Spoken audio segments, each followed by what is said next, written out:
कहीं ना कहीं चोरी कर रहा है। तो महाराष्ट्र में लोकसभा का चुनाव होता है और उसमें इंडिया गठबंधन जीतती है। 4 महीने बाद विधानसभा का चुनाव होता है और उसी महाराष्ट्र में बीजेपी का गठबंधन स्वीप करता है और हमारा गठबंधन दिखता ही नहीं है, गायब हो जाता है। हमने जांच की तो पता लगा कि 1 करोड़ नए वोटर लोकसभा चुनाव के बाद 4 महीने में इलेक्शन कमीशन ने जादू से पैदा कर दिए। और जहां भी बीजेपी जीती है, जहां भी नए वोटर आए थे, वहां बीजेपी जीती है। हमारा वोट कम नहीं हुआ।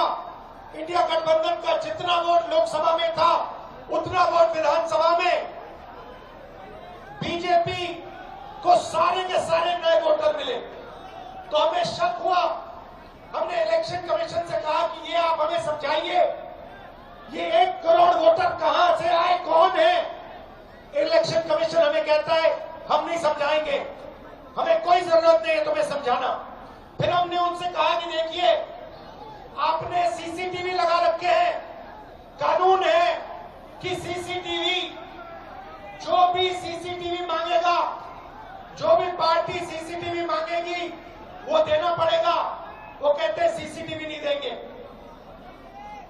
फिर हमने कहा देखिए, वोटर लिस्ट दीजिए, हमें बताइए, हमें पता लगाना है ये कौन है। कहते हैं इलेक्ट्रॉनिक वोटर लिस्ट नहीं देंगे। फिर हमने कहा कि हम थोड़ी गहराई से पता लगाते हैं।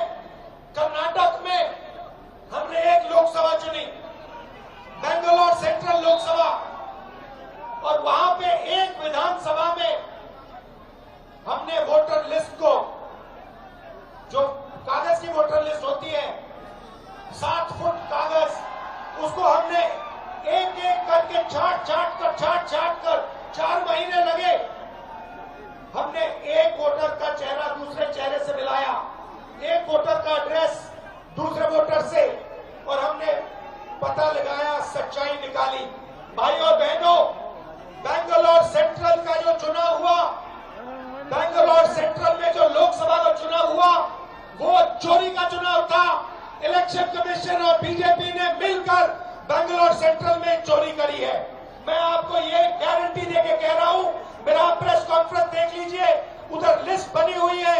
डुप्लीकेट वोटर फॉर्म 6 में अलग अलग एड्रेस, एक छोटे से घर में 50 अलग अलग वोटर, गलत एड्रेस, एड्रेस 0।